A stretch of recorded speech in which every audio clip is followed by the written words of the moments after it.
वेणु गीत, उसको केंद्र में लेकर के हम आप सब लोग चर्चा कर रहे हैं। मैंने कल भी निवेदन किया था बंधुओं की ज्ञान और वैराग्य अभी थोड़े से विलग रहेंगे 3 दिनों तक। यहाँ पर केवल प्रेम रस और भक्ति रस चर्चा होगी। एक पद से मैंने कथा का आज प्रारंभ किया था। बस वो श्री वृंदावन को नीको, गाइए। बस वो श्री वृंदावन को नीको, बस वो श्री वृंदावन को नीको, बस वो श्री वृंदावन को नीको। कैसो है वृंदावन? छिन छिन प्रति अनुराग बढ़त दिन, छिन छिन प्रति अनुराग बढ़त है। बंधुओं, वृंदावन जरूरी नहीं है कि यहाँ पे आप लोग वहीं मथुरा के पास वारे जाओगे वही वृंदावन है। वृंदावन कहाँ जानो? जहाँ प्रति क्षण गोविंद के प्रति आपको प्रेम भर रहे हो, वो स्थान ही वृंदावन है। जैसे कि मैं आपको एक बात बताऊं, सबसे उत्कृष्ट कथा के लिए यदि मुझे आज तक अपने जीवन के 7 वर्ष के कथा क्रम में यदि कोई स्थान मिला तो वो ये श्री राधा माधव स्थान। क्यों? जब जब यहाँ कथा होती है, जब जब मैं यहाँ आता हूँ, जब जब यहाँ भाव, अब आप लोग इतनी संख्या में आ रहे हैं, अब आने शुरू हुए। पहले यहाँ इतने लोग नहीं आते, तब भी हम लोग खूब भाव से आते थे। 7-7 दिन बैठ के यहाँ कथा सुनाते थे। क्यों? यहाँ अनुराग बढ़ता है, यहाँ प्रेम बढ़ता है। यहाँ कथा कहने से गोविंद पहले से और ज्यादा प्रिय लगने लग जाते हैं। और मैं यही बात कहता हूँ हमेशा कथा में कि वह स्थान, वो व्यक्ति, वह भाव, वह स्वर जिससे गोविंद और प्रिय लगते हों, वही आपके लिए गुरु स्थान है, वही आपके लिए सर्वश्रेष्ठ स्थान है। तो छिन छिन प्रति अनुराग बढ़त दिन, छिन छिन प्रति अनुराग बढ़त है।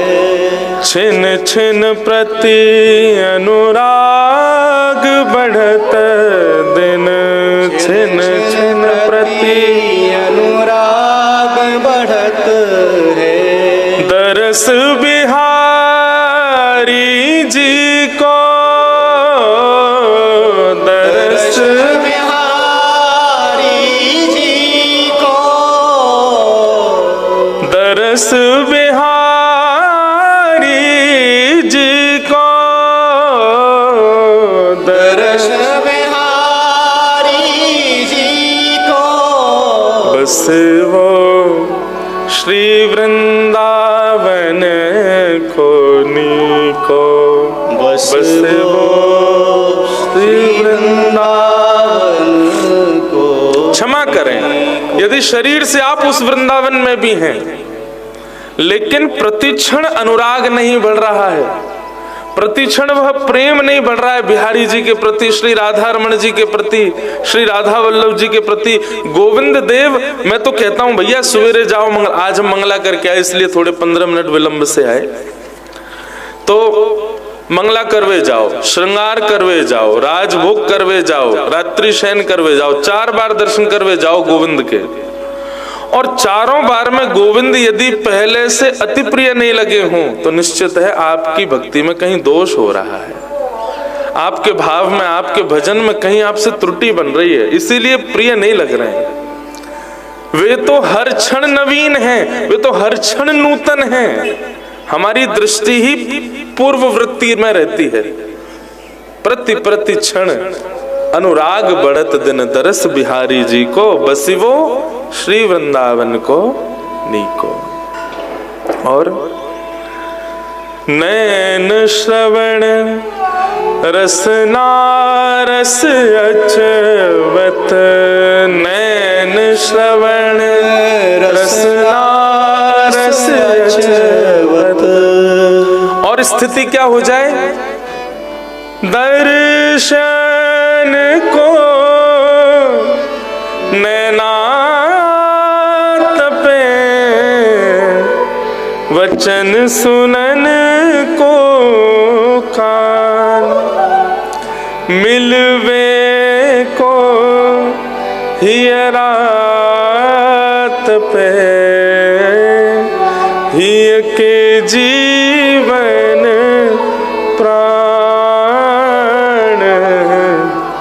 गोवर्धन वासी सावरे, गोवर्धन वासी सावरे। लाल तुम बिन रयो न जाए, लाल तुम बिन रहो न जाए रे, गोवर्धन वासी।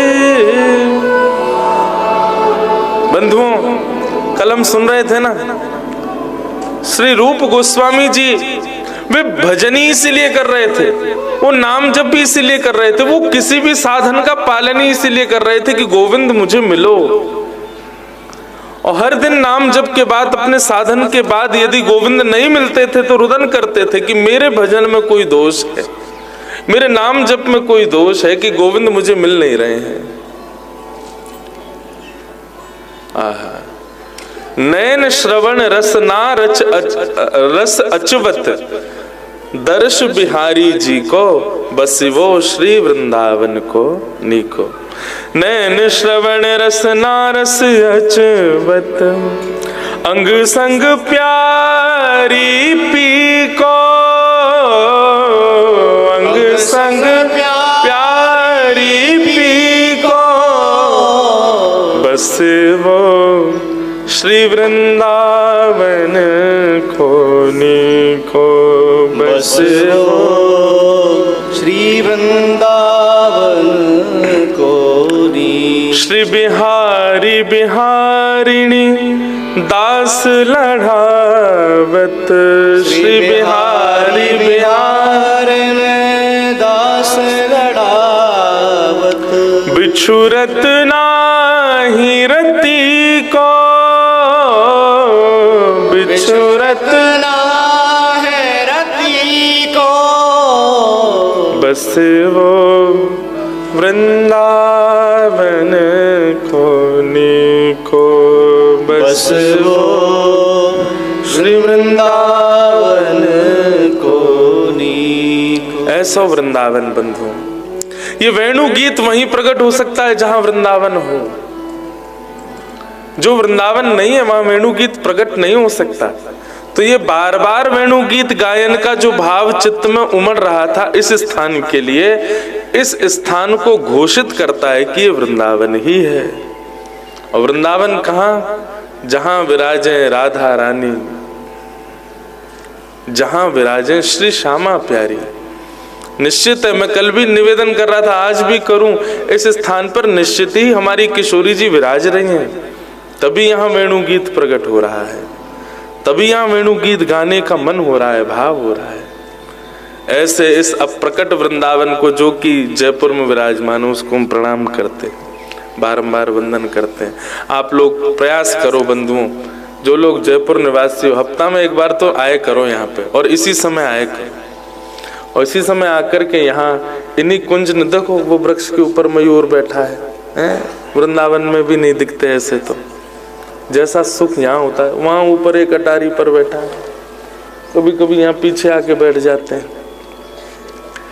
ये सब भी प्रमाण हैं कि श्याम सुंदर यहीं विचरण कर रहे हैं, लाल जी यहीं घूम रहे हैं, यहीं डोल रहे हैं। आहा, ऐसे वृंदावन को बारंबार प्रणाम। कल हमने वेणु गीत के 2 श्लोकों को श्रवण किया। आइए अब वेणु गीत में आगे प्रवेश करते हैं। वेणु गीत के आगे के भाव, उनके अंदर दर्शन करें कि गोपियां क्या दर्शन। कल मैंने बताया ना, वेणु गीत क्या है? बंधुओं, वेणु को कहीं शिव स्वरूप कहा गया, वेणु को कहीं ऐसा भी किसी टीकाकार ने वर्णन किया कि श्री हनुमान जी महाराज जी वंशी के रूप में ठाकुर जी के साथ कृष्ण लीला में विराज रहे हैं। परंतु एक रूप ऐसा बताया जा रहा है। वेणु गीत, आज की जो वंशी बजी है, उस वेणु के स्वर से गोपियों के चित्त में प्रेम प्रकट हुआ है। इसका मतलब क्या है? ठाकुर जी तो पहले से वंशी बजाते आ रहे हैं, आज की ही वंशी ऐसी क्यों बज रही है? तब इसका एक रूप हमारे रसिक जन कहते हैं कि ठाकुर जी की वंशी चोरी कर ली कौन ने? किशोरी जी ने। बोले 24 घंटा लाल जिया को अपने जो है का फेंट में खोसे रहे, ये हमारी बैरणी, हमारी शत्रुणी, हमारी सौत है, 24 घंटा उन्हीं के संग बनी रहे। सो किशोरी जी ने वाकु हरण कर लियो वेणु को। और जब ठाकुर जी खूब मांगे, अब राधे रानी दे दारू वंशी मोरी, जा वंशी मोरे प्राण बसत है, सो बंसी गई खोई, अब राधे रानी दे दारू वंशी मोर। किशोरी जी ने जब वंशी चुरा ली ठाकुर जी की, तो लाल जी कह रहे हैं, वाह वंशी में मेरे प्राण बसे हैं, श्यामाजू मुझको वंशी वापस करो। किशोरी जी को लगी कि या वंशी में प्राण बसे, हम में प्राण ना बसे इनके, हैं जो वंशी इतनी प्रिय लगे इनको। तो श्रीमद् भागवत के जो 2 महात्म हैं, उनमें दूसरे महात्म में श्री यमुना जी वर्णन करती हैं कि कभी कभी ठाकुर जी के वंशी के रूप में श्री श्यामाजू ही विराजमान होती हैं अधर पर। कल कथा में एक भाव कह रहा था ना कि श्रृंगार की प्रणाली में ठाकुर जी सबको अवकाश देते हैं, वंशी को कभी नहीं देते। कभी कभी बिना मोर पंख के भी ठाकुर जी रहते हैं, कभी कभी बिना पीताम्बरी के भी रहते हैं, कभी कभी बिना काली कमली, वंशी को कभी अवकाश नहीं। क्यों? नित्य समीप रहती है तो कहीं ना कहीं कोई तो संबंध है। तो भैया ये प्रकट रूप में श्यामाजू तो बगल में विराज रही है, पर अप्रकट रूप में ये वंशी ही किशोरी जी के रूप में ठाकुर जी के अधर पर विराज रही है। नहीं तो वाह वंशी को सुनकर के किशोरीन के हृदय में, गोपीन के हृदय में ऐसा प्रेम कैसे उत्पन्न है गयो? ये तो लाडली जी कृपा करें तभी कृष्ण प्रिय लगे, तभी कृष्ण के प्रति अनुराग बढ़े। तो निश्चित ही वेणु गीत के पूर्व जो वंशी ठाकुर जी की किशोरी जी ने चुराई और वापस जब प्रदान करी, वो किशोरी जी ही ठाकुर जी के संग पधारी हैं और नित्य उनके अधर पर विराज रही हैं। अब जब ठाकुर जी वेणु रव करते हैं तो वो स्वर जाता है और खोजता है ब्रज में कृष्ण प्रियसियों को और उनको कृष्ण प्रेम में ही उन्मुक्त करता है। ये श्री जी ही है हमारी। ऐसी वेणु राव, ऐसी वंशी ठाकुर जी की बज रही है। आहा। गोपियां तीसरे श्लोक में क्या कहते हैं कि गोप्यः किमाचरदयं कुशलं स्म वेणु दामोदराधर सुधामपि गोपिकानां भुङ्क्ते स्वयं यद विशिष्ट रसं हृदोम्ये हास्यत्वचोश्रुमुमुचुस्तरवो यथार्या। गोपियां कह रही हैं, अरे ये वेणु ये पुरुष होकर के भी ठाकुर जी के अधर रस का पान करता है, इसने ऐसी कैसी तपस्या की होगी। कल वंशी के हमने कितने लक्षण बताए थे और उसके बाद आप सबको होमवर्क दिया था, कौन कौन करके लाया? वाह, इतने लोगों में 3 लोग होमवर्क करके लाए हो। क्या कर पनिशमेंट दें सबको? एक तो मेरे पास आ भी गया, इसमें इन्होंने 4 भाव लिखे।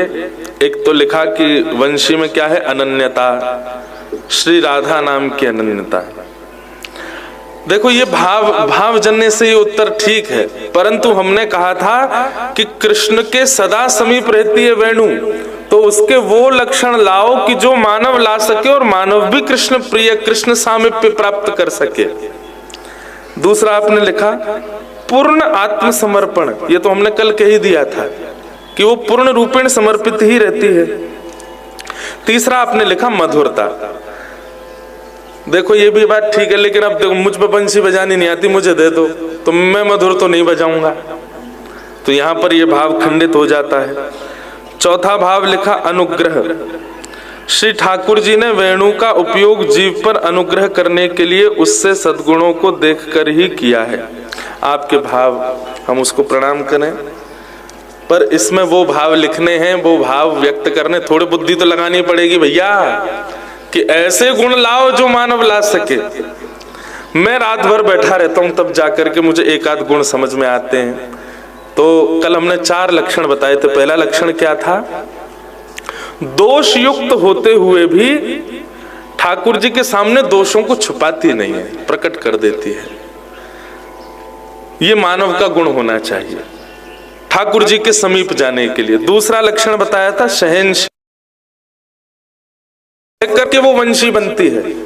पहले वृक्ष रूप में होती है, छीली जाती है, छिद्र किए जाते हैं, उसके प्राण हरण किए जाते हैं, तब जाकर के वो वंशी बनती है, सहती है। ये दूसरा लक्षण बताया था। बिना सहन किए भगवत सानिध्य प्राप्त नहीं होगा। तीसरा लक्षण बताया पूर्णाधीन, पूर्ण रूपेण ठाकुर जी के अधीन रहती है। ठाकुर जी चाहो तो मुझे धर दो, ठाकुर जी चाहो तो मुंह को खोस लो, ठाकुर जी चाहो तो बजा लो, जय अपनी कोई इच्छा नहीं है, पूर्ण अधीन है ठाकुर जी के, अपनी इच्छा से विमुक्त रहती है वंशी। ये तीसरा लक्षण बताया था। और चौथा लक्षण क्या बताया था? शरणागति, करवाती है, बिचौलिया है। क्या बताया था चौथा लक्षण?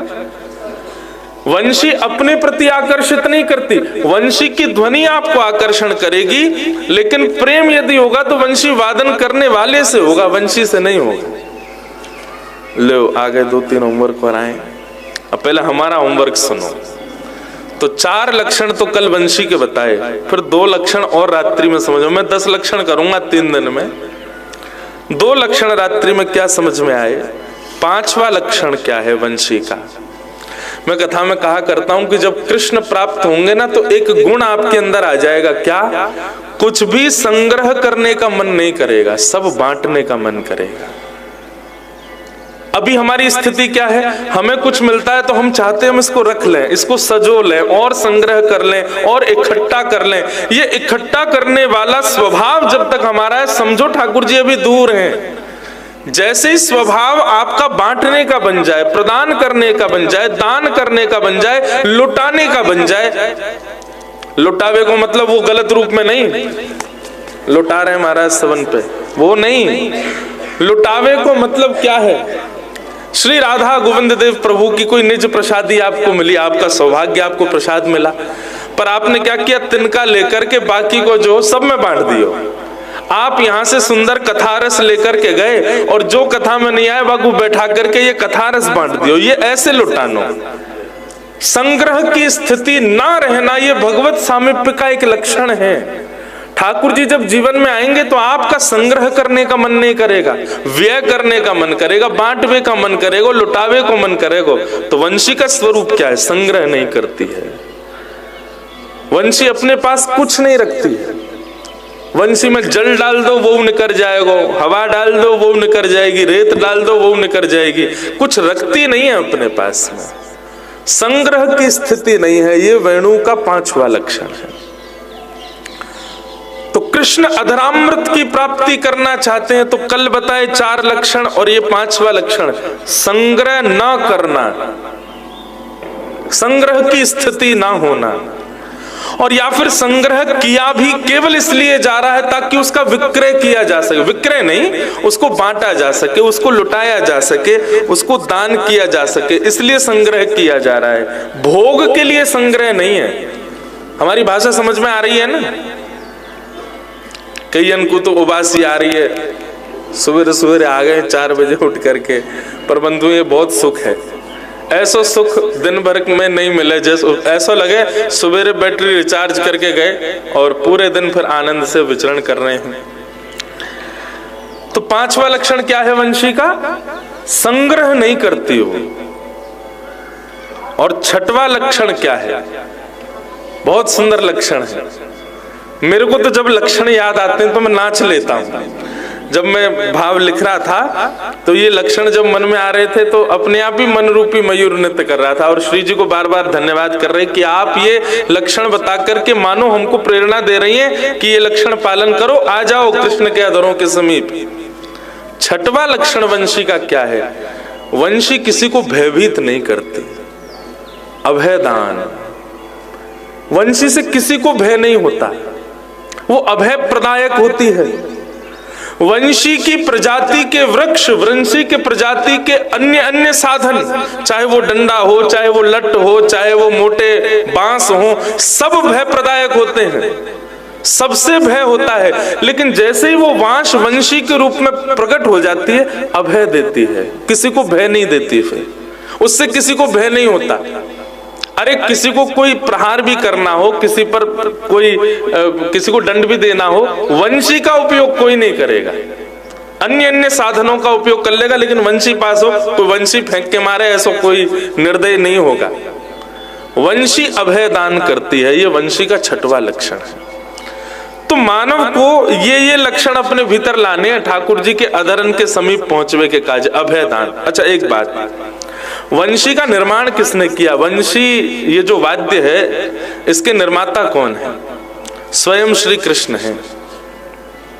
कैसे? हमारे एक रसिक जन वृंदावन में कथा सुना रहे, बोले एक दिना गैया ने जाकर के ठाकुर जी से शिकायत करी। ठाकुर जी को गैया बहुत प्यारी लगे। गैया लगे अति प्यारी जग पालनहारी, गैया लगे। ठाकुर जी को बहुत प्यारी लगती है गैया। तो गैया ने जाकर के एक दिन ठाकुर जी शिकायत करी। ठाकुर जी शिकायत नहीं करी, ठाकुर जी ने एक दिन गैया से पूछ ली, अरे गैया तू एक बात बता, तो को कोई से भय तो ना लगे? गैया बोली लगे। बोले कौन ते लगे? बोले यार बांस के डंडा ते भय लगे। मोकू चरावे वारे या जिनके घरन में मैं रहूं, वे सब कभी ना कभी याद दिखा करके मुझको भयभीत करें श्याम सुंदर। तो उस गैया को निर्भीक करने के लिए, उस गैया के भय को निवृत्त करने के लिए ठाकुर जी ने कि कौन ने दियो तो को भय? बोले या बांस ने दियो मुझको भय। सो ठाकुर जी ने अपने एक हस्त कमल से पकड़ा, तो जैसे एक हस्त कमल का स्पर्श किया, 3 उंगलियों के स्पर्श से 3 छिद्र प्रकट हो गए। दूसरे हस्त कमल का स्पर्श किया, 3 छिद्रों से, 3 उंगलियों के स्पर्श से 3 छिद्र और प्रकट हो गए। और उसी बांस को जिसने गैया को कष्ट दिया, श्रम दिया, उसको भयभीत किया, उसी बांस को जब ठाकुर जी ने खींचा तो 6 छिद्र प्रकट हो गए। जैसे ही अधर पर लगाया तो 1 छिद्र और प्रकट हो गया। ठाकुर जी ने जैसे ही प्राण पिरोए तो गैया मंत्र मुग्ध है करके नेत्रन से अश्रु प्रवाह करने लगी। ठाकुर जी बोले बता अब तो को भय लग रहा है? बोले नहीं, अब तो ये प्रेम प्रदायिका है गई है, अब तो ये प्रेम प्रदान कर रही है। गैया को भय प्रदान करे वंशी बांस, यामारे ठाकुर जी ने वही को वंशी के रूप में प्रकट कर दियो कि अब या से तो को कभी भय नहीं लगेगा। तो वेणु का छठवां लक्षण क्या है? वो अभय प्रदान करती है। श्रीमद् भागवत में भी कहा गया है, सबसे बड़े दानों की श्रृंखला में एक दान का नाम है अभय दान। मुझसे किसी को भयभीत होने की आवश्यकता नहीं है, मुझसे किसी को भय नहीं होना चाहिए। ये ऐसा अभय दान देना, यह भी एक मानव का सुंदर गुण है जो ठाकुर जी को प्रिय है। बंधुओं देखो, हम लोग सदा उन गुणों को लाना चाहते हैं चित्त में जिससे संसार रीझे। पर यदि आप यहाँ बैठे हो, सुबह सुबह भोर में आ गए हो, तिलक लगाते हो, कथाएं सुनते हो, तो इसका मतलब है ठाकुर जी आपको प्रेम करते हैं, ठाकुर जी चाहते हैं आप वैष्णव बनो। और यदि आप वैष्णव हो तो मेरी एक बात मानिए, कोई नियम पालन करो चाहे मत करो, पर जहां भी कथा सुनो, सत्संग सुनो, यूट्यूब पर सुनो, कुछ भी श्रवण करो, सदा उनकी लिस्ट बनाओ कि हम ऐसे लक्षण चित्त में लाएं जिनसे श्याम सुंदर रीझे, जिनसे वो प्रसन्न हो। जिन भेषा मारो सांवरो रीझे, जिन भेषा मेरो गिरधर रीझे, मैं सोही भेष धरूंगी हो, मैं तो सोही भेष धरूंगी हो, मैं बैरागन होंगे, मैं बैरागन होंगी, ओ मैं बैरागन होंगे, मैं बैरागन होंगी। ओ बाला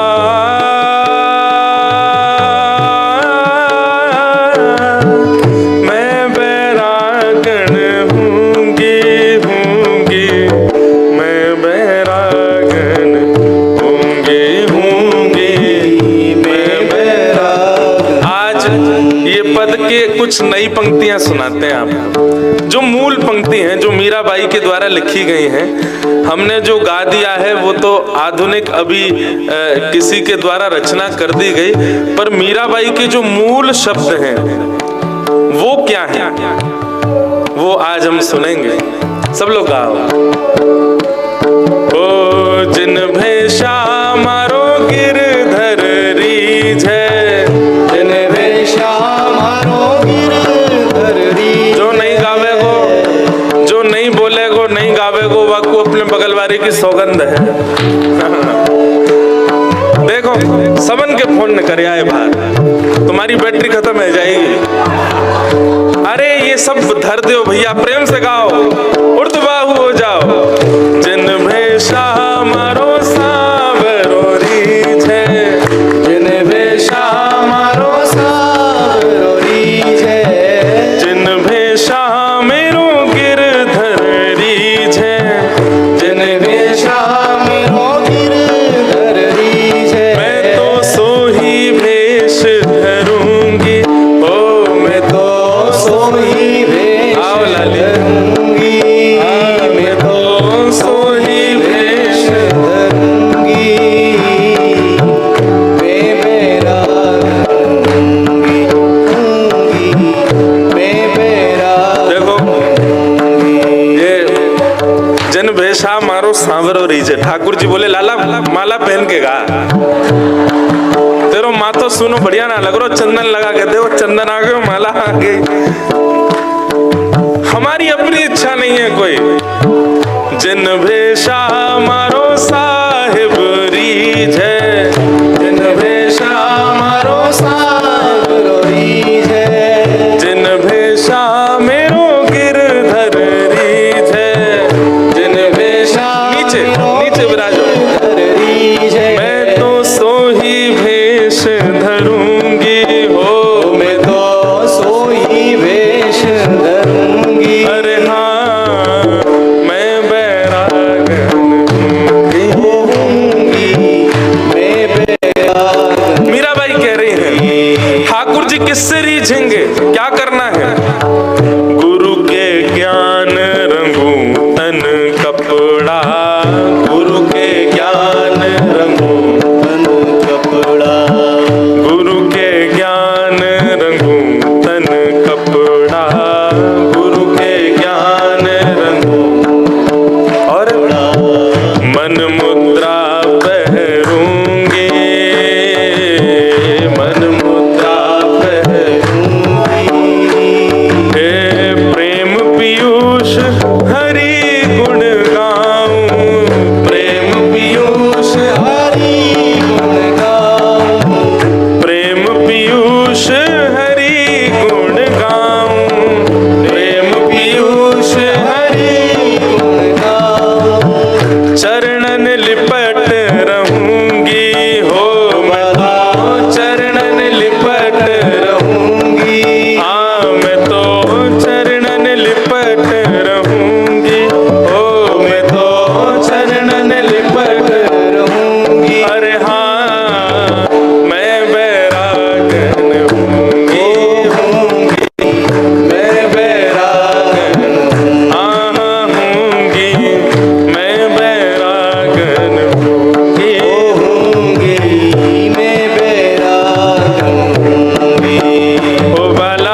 कहती है मीराबाई, यातन की मैं करूं के गरी, यातन की मैं,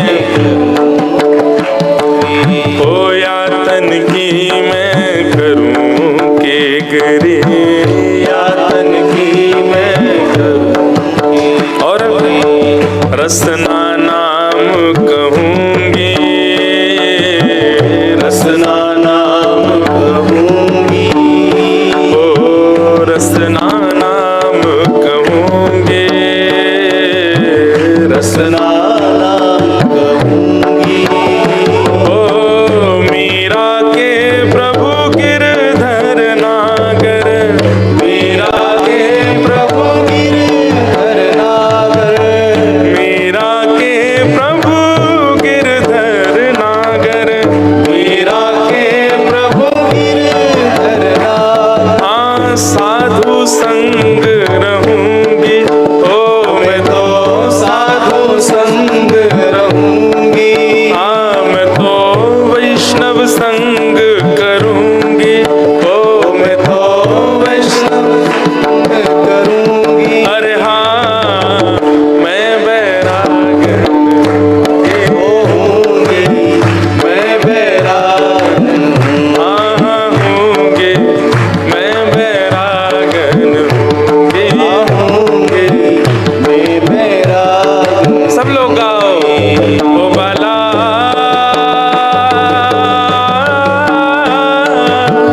मैं बैरागन होंगी, होंगे, मैं बैरागन होंगी, होंगे, मैं बैरागन होंगी, हाँ होंगे, मैं बैरागन होंगे, होंगे, मैं बैरागन होंगी। हे जिन भेषा मारो गिरधर रीझे,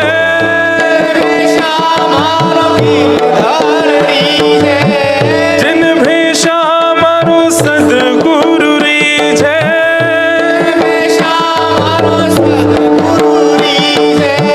जिन भेषा राधा गोविंद रीझे, जिन भेषा राधा गोविंद रीझे, जिन भेषा राधा गोविंद रीझे, जिन भेषा राधा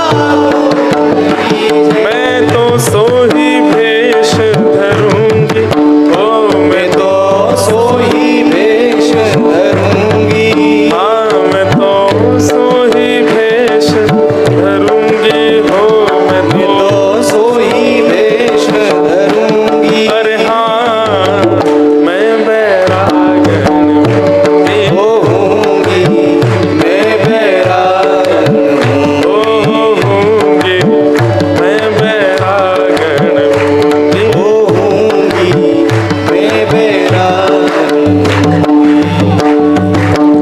बैरागन को मतलब कहा है बैरागी, मतलब राग रहित।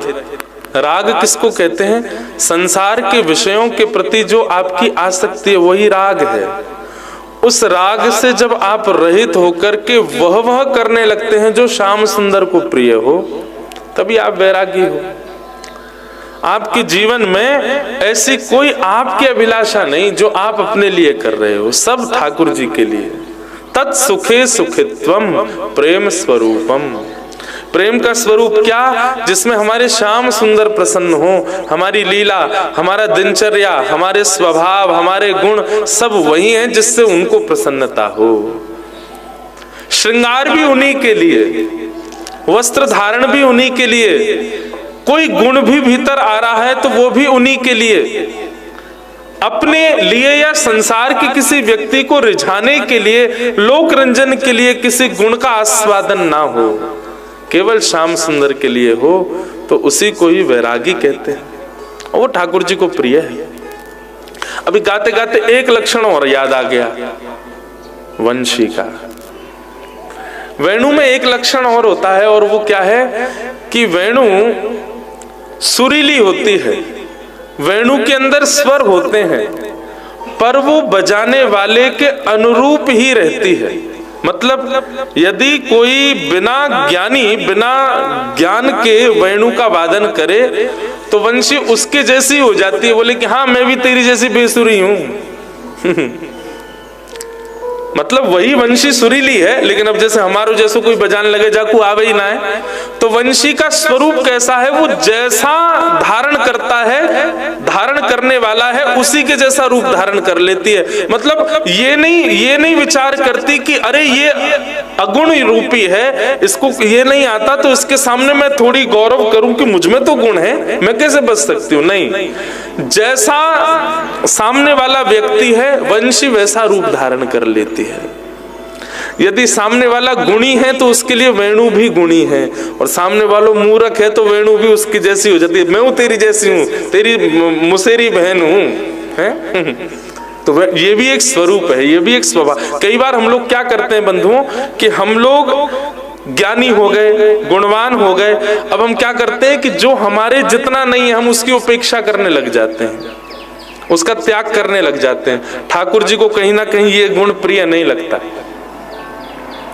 आप गुणवान इसलिए नहीं हुए कि आप किसी की उपेक्षा करो, आप गुणवान इसलिए हुए हो ताकि जब गुणयुक्त व्यक्ति आवे तब गुण का संचार करो, जब गुण विहीन व्यक्ति आवे तो उसके अनुरूप बन करके धीरे धीरे उसको गुण में लाने का प्रयास करो। पहली बार कोई वंशी बजाना सीखे तो पहली बार में वंशी वैसी रहती है जैसा बजाने वाला है, लेकिन धीरे धीरे रियाज करता कर जैसे जैसे वो गुणवान होता जाएगा वैसे वैसे वंशी में भी वो गुण अपने अंदर ही है पर उनको प्रकट करने लग जाती है। तो वेणु का एक 7वां गुण है क्या, कि वंशी पूर्ण योग्य होते हुए भी वादन कर्ता के अनुरूप रहती है। वो यदि गुणवान तो उसके सामने गुणवान है, वो यदि गुण विहीन है तो उसको कहीं भी निराश नहीं करती, उससे कहती है अरे तू गुणयुक्त होगा, मैं ही हूं गुण विहीन, तू चिंता मत कर, मैं ही बेसुरी हूं, मैं ही नहीं बच पा रही। ऐसे भाव ये भी ठाकुर जी को प्रिय है। तो 7 गुण हो गए वंशी के, ये आए इनको लास्ट में पढ़ेंगे। अब थोड़ा आगे चलें। गोप्यः किमाचरदयं कुशलं स्म वेणु दामोदराधर सुधामपि गोपिकानां भुङ्क्ते स्वयं यद विशिष्टरसं हदिन्यो हेष्यत्वचोश्रुमुमुचोस्तरवो यथार्याः। इतनी सुंदर बात यहाँ गोपियां कह रही हैं, अपने घर में बैठी बैठी नेत्रबंद करके वेणु की ध्वनि सुन रही हैं, और वेणु की ध्वनि सुनते सुनते गोपियां अभी तक तो कृष्ण का श्रृंगार देख रही थी, कृष्ण के गुणलीला देख रही थी। अब गोपियों ने नेत्रों को थोड़ा इधर उधर घुमाया कि आसपास की स्थिति क्या है। तभी गोपियों ने देखा कि ठाकुर जी के अधर पर बैठी वंशी के स्वरों से हमको तो घरों पे बैठ के ठाकुर जी के दर्शन हो रहे हैं, पर जिस स्थान पर ठाकुर जी बैठे वहां आसपास की स्थिति में सबसे पहले गोपियों ने वृक्षों को देखा। तो क्या पाया, गोपियां कहती हैं कि अरे जिस प्रकार शीतकाल में कोहरा पड़ने पर, ओस पड़ने पर प्रातःकाल होते ही वृक्षों में से बूंद बूंद करके जल टपकने लग जाता है, ठाकुर जी जब वेणु रव करते हैं तो वन के जितने भी वृक्ष हैं उनमें से जल का संचार होना प्रारंभ हो जाता है। कितनी सुंदर भाव। मतलब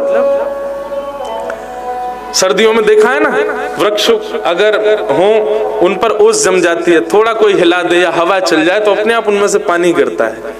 ठाकुर जी जब वेणु रव करते हैं तो वृंदावन के जितने भी वृक्ष हैं, जड़ वृक्ष, उनमें से भी थोड़े थोड़े जल का संचार प्रारंभ हो जाता है। तब गोपियां आपस में चिंतन करती हैं, अरे ये वृक्षों में से जल की बूंद क्यों गिर रही हैं? तब आपस में गोपियां कुछ भाव प्रस्तुत कर रही हैं। क्या? एक गोपी कह रही है, बोली अरे कृष्ण की वेणु को सुनकर के देखो, जड़ भी चैतन्य हो रहे हैं। हम यदि अपने आप को कोसें या फिर कोई हमको कोसे कि बताओ इन पर कोई काम धंधा नहीं, सुबह सुबह उठ के कथा ही सुनने चले जाते हैं, इन पर कोई काम धंधा नहीं, पूरे दिन पूजा पाठ में ही लगे रहते हैं। अरे भैया, श्री कृष्ण हैं ही ऐसे, उनके भाव, उनकी लीला, उनके गुण, उनके रसामृत का यदि किसी ने चिंतन कर लिया, यदि वो जड़ भी हो तो वो जड़ चैतन्य हो जाता है। तो हम तो पहले से ही चैतन्य हैं, हम चैतन्य क्यों उस रस में आसक्त नहीं होंगे? वृंदावन के जब जड़ वृक्ष उनकी लीला में, उनके वेणु रव में, उनके दर्शन में, यही वेणु गीत में वर्णन आता है कि जब कृष्ण चलते हैं ना, तो जिस जिस स्थान से ठाकुर जी निकलते हैं वहां वहां के वृक्ष अपने आप झुक जाते हैं और अपने योग्य पुष्प, अपने योग्य फलों को मानो जैसे ठाकुर जी को प्रस्तुत करते हैं नीचे झुक करके। इस प्रकार ठाकुर जी के चरणों की ओर सबका झुकाव हो जाता है। तो वृंदावन में कभी आप देखें, ये जो कुंज है ना, ये आपस में जो ऐसी ऐसी कुंजें हैं, ये कुंज निर्मित हुई ही ठाकुर जी के प्रवास से है। ठाकुर जी निकलते हैं तो अपने आप मार्ग प्रशस्त करते हैं, वृक्ष अपने आप चैतन्य होते हुए उनके सुख का विचार करते हुए आगे का मार्ग प्रशस्त करते चलते हैं। गोपियां कहती हैं, अरे कृष्ण की वेणु की ध्वनि सुनकर के देखो, जड़ भी चैतन्य हो गया है। भैया, यदि या कृष्ण की लीला सुन के, कथा सुन के, दर्शन करके हम मानवन में से यदि कोई चैतन्य नहीं हुआ तो समझो वो राक्षस ही है। अरे जहां वृक्ष भी चैतन्य हो जाते हैं, हम मानव चैतन्य नहीं हो सकते? एक गोपी कह रही है, अरे इन वृक्षन से निकरवे वारे जो ये बूंद हैं, इनको देख करके मेरे मन में तो ऐसा भाव आ रहा है कि ये हर्षाश्रु हैं। कैसे अश्रु? हर्षाश्रु। हर्षाश्रु किसको कहते हैं? थोड़े धीमे। हर्षाश्रु को मतलब क्या है? आनंद में जब आंसू आ जाते हैं। दूसरी गोपी बोली, अरे बहन, हर्षाश्रु क्यों आ रहे हैं? ये आनंद में क्यों अश्रु प्रवाह कर रहे हैं? तब गोपियां कहती हैं कि भैया, ये वंशी कौन है? ये वंशी इन वृक्षों की ही पुत्री है, इन्हीं की प्रजाति की, इन्हीं की जाति की एक लाली है वंशी, और वह लाली को ठाकुर जी से विवाह है गयो है, ठाकुर जी के अधर पर वो बैठी है। या जड़ रूपी वृक्षन में से निकली भई एक इनकी कन्या वंशी ठाकुर जी के अधर पर बैठी है, या हमारे इन वृक्षन के हर्षाश्रु बह रहे हैं। ये आनंद में भर गए हैं कि देखो हमारे कुल खानदान की लाली देखो, यानी हमारो कैसो गौरव बढ़ाया हो, ये ठाकुर जी के अधर पर विराज रही है, इसलिए वृक्षों के हर्षाश्रु बह रहे हैं। आहा, ये गोपियां चिंतन कर रही हैं। तभी एक दूसरी गोपी बोली, नहीं नहीं, ये हर्षाश्रु नहीं है। तो बोले, मुझे तो ऐसा दिख रहा है ये दुखाश्रु है, ये दुख में रो रहे हैं सारे वृक्ष। सब गोपियां बोली, अरे ये तो कैसी बात कर रही है, ये दुखाश्रु कैसे हो सके? ये वृक्षन के दुख में आंसू क्यों निकल रहे हैं? बोले, ये सब वृक्ष कह रहे हैं, भैया हम लोगन को जातिगत एक काम है। बोले, कहा? हम लोगन के घर बनावे, लोगन को छाया प्रदान करें, लोगन के घर में दीवार खड़ी करें, लोगन के सिर पे छत बनावे, हम लोगन के घर बनावे। लेकिन ये देखो, हमारे कुल में उत्पन्न भई ये वंशी, ये गोपिन के घरन को उजाड़ रही है, उनके पति परिवार सब छुड़वा रही है। गोपी गीत में गोपियां कहती हैं, पति सुतान वया भ्रातृबांधवा अति विलंघ्यते तच्युतागता। हे श्याम सुंदर, भगवान एक बात गीता में कहते हैं, सर्वधर्मान परित्यज्य माम एकम शरणम व्रज। मैं आप लोगों से एक बात पूछना चाहूं भैया, ठाकुर जी जब ये प्रवचन अर्जुन को कर रहे हैं, सर्वधर्मान परित्यज्य, सब धर्मों को छोड़ के एक मेरी शरण में आ जाओ, क्या उस समय और भी धर्म थे जब भगवान ये बात कह रहे हैं? उस समय अन्य आदि धर्म तो थे नहीं। भगवान कृष्ण जब धराधाम पर थे तब और कोई मजहब ही नहीं था, और कोई पंथ ही नहीं था, और कोई धर्म ही नहीं था। एकमात्र हिंदू वैदिक सनातन धर्म, एकमात्र कृष्ण प्रेम था। तो फिर ठाकुर जी अर्जुन से ऐसा क्यों कह रहे हैं, सर्वधर्मान परित्यज्य माम एकम शरणम ब्रज, सब छोड़ के मेरी शरण में आ जाओ। किस धर्म के त्याग की बात कर रहे हैं बंधु? दो प्रकार के धर्म हैं, एक लोक धर्म और एक व्यवहार धर्म। लोक धर्म क्या है? ये मजहबों में बट जाना, पंथों में आदि आदि इन सब भावों में, ये लोक और व्यवहार धर्म है, लोक धर्म है। और व्यवहार धर्म क्या है? जो संसार में हम लोग सुबह से शाम तक और दिन भर जीवन भर जिसको निभाते रहते हैं, इसको व्यवहार धर्म कहते हैं।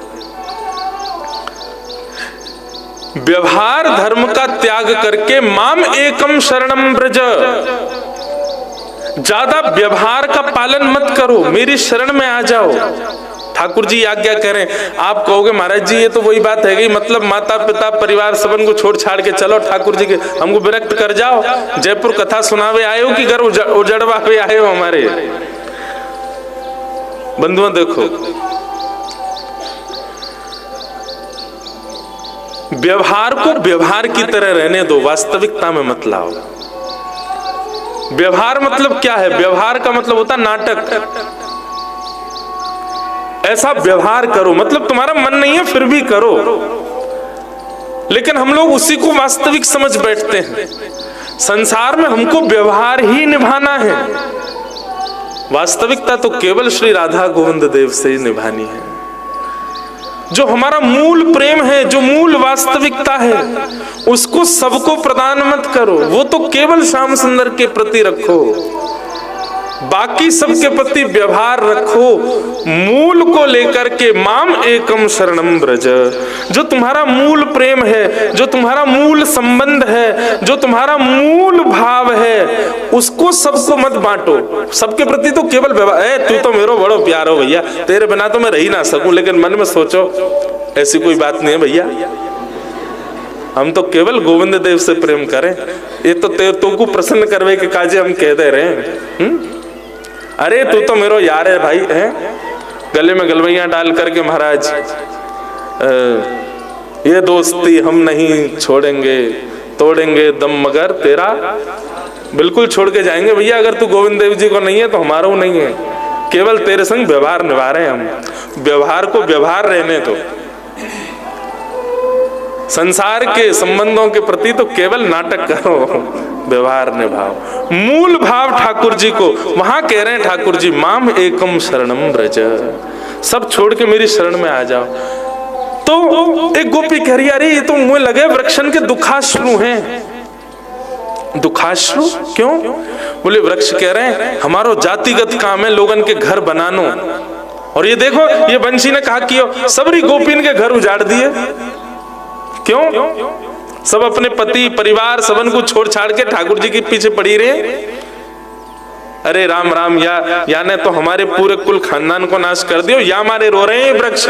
ये वो गोपी रो रही है जिसकी सास ससुर गाली देते हैं, वही गोपी कह रही है ये। जाकी ननद और जाकी सास पीछे पड़ी रहे, अरे तू 24 घंटा का चुकरे धरे ना है, श्याम सुंदर के पीछे पड़ी रहे। वो गोपी कह रही है अरे ये वृक्ष हर्षाश्रु नहीं दुखाश्रु रो रहे हैं कि इनकी बैरनी बंसी ने हमारे घर उजाड़ दिए, हमारा घर छुड़वाए दियो। बंधु बहुत सुंदर है वेणु गीत। तब एक तीसरी गोपी कहती है, अरे ये तुम कहां दुखाश्रु सुखाश्रु में लगी भैया, ये हर्षाश्रु दुखाश्रु ये सब नहीं है। तो बोले भैया ये वेणु जब बज रही है और हमारे वृंदावन के सब वृक्षन से जो ये रस संचार है रहे है, ये तो आनंदाश्रु हैं। बोले आनंदाश्रु काय बात के लिए आए भैया, ये आनंद में क्यों भरे आए हैं? तब वो गोपी कह रही है, बोले मोको तो ये लगे कि ये वृक्ष या हमारे आनंद के आंसू बहा रहे हैं कि भैया हमारी जातिगत एक काम हो रहा है। बोले कहा डूबते भय को बचानो। संसार में कोई भी डूब रहा हो और वृक्ष का कोई भी अंग उसके पास आ जाए तो निश्चित है कि उसके सहारे वो बच सकता है, लेकिन भैया आज ये सब वृक्ष कह रहे हैं हम तो सबन को बचावे में ही अपनो सुख मानते, हम तो सबन को बचावे में ही अपनो धर्म मानते, हम तो सबन को पार लगावे में ही अपने जातिगत संस्कार मानते। लेकिन धन्य है हमारे कुल में उत्पन्न भई ये वंशी, याने कोई को बचायो नहीं है बल्कि याकू जाने सुनो वो आनंद के सागर में डूब और गयो है, या हमारे आनंदाश्रु बह रहे हैं। अरे हम तो सोचते कि केवल बचानो ही हमारो धर्म है, बचानो ही हमारो कर्तव्य है, लेकिन यह वंशी ने आकर के हमको आज बताए दियो बचानो नहीं, संसार के विषय से बचा करके कृष्ण प्रेम में डुबानो हमारो कर्तव्य है। इसलिए आनंदाश्रु बह रहे हैं। इसलिए ये वृक्ष कृष्ण की वेणु सुनकर के, वेणु रव सुनकर के रुदन कर रहे हैं, आनंदाश्रु बह रहे हैं। कितने सुंदर भाव। ये गोपियां केवल वंशी की ध्वनि सुनकर के चिंतन कर रही हैं आपस के अपने मन में। आहा, गोपियां कह रही हैं ये आनंदाश्रु है। एक दिन ठाकुर जी मिल गए गोपीन को, तो गोपियां सब ठाकुर जी से कह रही हैं लाला मुरहर रंधन समय मां कुरु मुरली रवम। लाला हमारी एक बात मान ले, तेरे आगे हाथ जोड़ रहे हैं। ठाकुर जी बोले कहो कहा बात है तुम्हारी। बोले लाला तू बंशी बजावे ना, वेणु को वादन करे। बोले हाँ। बोले तू 24 घंटा बजाए कर, लेकिन तब मत बजाए कर जब हम अपने घर में भोजन बना रही हुए करें, बाद समय तू बंशी मत बजाए कर। गोपी ठाकुर जी सुन के बोले अब मोए कब पता हो कि तुम कब चूल्हा पे बैठी हो, कब रोटी बना रही हो, कब सब्जी, मुझे थोड़ी पता हो तुम्हारे घर में भोजन कब बनना है। और अरे गोपी तुम मुझे कह रही है कि जब हम भोजन बनाए करें तो तुम बंशी मत बजाए कर। अरे बावड़ी तू भोजन बनाती होगी और मेरी वेणु की ध्वनि यदि आ जाती होगी तो भोजन मीठो बनता होगा, मना काय को कर रही है। तब गोपी बोली मीठो बननो तो बहुत दूर की बात है, बन ही ना पावे। मीठो मीठो कह रहो मीठो बन जाता हो, अरे बन ही ना पावे लाला। ठाकुर जी बोले क्यों ना बन पावे। बोले लाला जब तू वेणु रव करे, जब तू वंशी बजावे ना, तो जड़ भी चैतन्य है कि पिघलवे लग जाए। हमारे चूल्हा में लगे भय कंडा, हमारे चूल्हान में लगे भई लकड़ियां जिनको प्रज्वलित करके हम भोजन बना रही हैं, वंशी की ध्वनि सुनते ही उनमें से सुंदर अश्रु प्रवाह है लग जाए, सबरी अग्नि शांत हो जाए, जला जला के हम तो पागल है जाएं, खूब कपूर डाल लें, खूब प्रयास कर लें, लेकिन वो जरे ही ना है। या हमारे लाला हम तेरे हाथ जोड़े, पाम पूजे, हमारी सास बहुत मारे हमें, तू बस बाद समय वंशी मत बजाए कर, जा समय हम भोजन बनाए करें। ऐसी ठाकुर जी की वंशी। संसार की कोई गुण, कोई क्रिया है नहीं पाएगी। मैं भैया पहले ही सावधान कर दूंगा अपनी कथान में, या तो कथा सुनियो मत, या तो कृष्ण प्रेम करियो मत, या तो या मार्ग पे आइयो मत, और यदि आ गए हो तो निश्चय करके आइयो, फिर और कछूल के लायक नहीं रह पाओगे और कुछ नहीं कर पाओगे। ठाकुर जी की सन्निधि में आओगे, सबसे पहले आपके उस गुण का हरण करेंगे ठाकुर जी जिससे संसार रीझ रहा है, जिससे संसार आकर्षित हो रहा है, उस गुण का नाश पहले करेंगे ठाकुर जी, या फिर उस गुण को अपनी सेवा में ले लेंगे। चाहे वो आपका सौंदर्य हो, चाहे वो आपका गायन हो, चाहे वो आपका पाक क्रिया हो, चाहे कुछ भी हो, जिससे भी संसार आपसे रीझ रहा है, ठाकुर जी जब आपको स्वीकार करेंगे तो उस गुण को अपनी सेवा में ले लेंगे। फिर उस गुण का यदि आपने कहीं भी लोक रंजन में जाकर के उसका भाव प्रस्तुत करने का प्रयास किया तो निश्चित है आप कर नहीं पाओगे, क्योंकि वो गुण केवल और केवल ठाकुर जी के लिए। अब हम बोल रहे हैं, हम गा रहे हैं, हम या से केवल हरि चर्चा कर सकें, या से अतिरिक्त कई जगह हमको बुलाए हो जाए, बोलवे के काज, कहवे के काज, सब ठीक है, खाना पूर्ति होती है, संतुष्टि नहीं होती है। क्यों? भगवत रसिकन की वाणी और भगवत सेवा के प्रति जब ये भाव प्रस्तुत करें तभी सेवा है पावे, क्योंकि अब ठाकुर जी ने स्वीकार कर लियो ये कंठ अब लोक रंजन के काम नहीं आ सकता। अब संसार को कोई रीझनो चाहे, अब मुझसे आप कोई फिल्मी गानों गवा लो, नहीं उठ के चले जाओ यहाँ से, गवेगो ही नामों पे, अजीब और लगेगो, विचित्र और लगेगो। लेकिन वही भगवत संबंधी पद गवाओ, एक सुंदर पद आ रहा मन में, भैया बजाओ।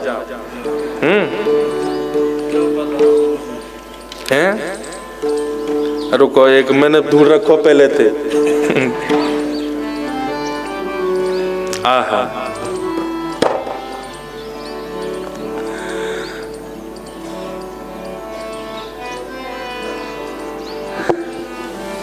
सब गोपियां किशोरी जी और ठाकुर जी मिलकर के आपस में एक संगीत की गोष्ठी कर रहे हैं। संगीत की गोष्ठी मतलब जैसे कोई ढोलक लेके बैठ जाए, कोई मंजीरो लेके बैठ जाए, कोई गावे, करताल बजावे, ऐसी सब गोपियां, किशोरी जी और ठाकुर जी सब बैठे। अब कौन कहा बजा रहा है, कहा गा रहा को दर्शन करो।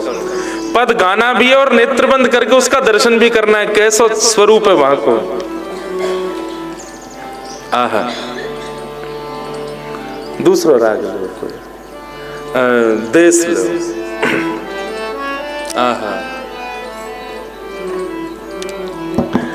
वीणा लेके गावे रंगीली राधे, वीणा लेके गावे रंगीली राधे। हमारे श्री सरस माधुरी जी को पद है, आज बड़े भैया भी पधारे हैं सरस निकुंज से।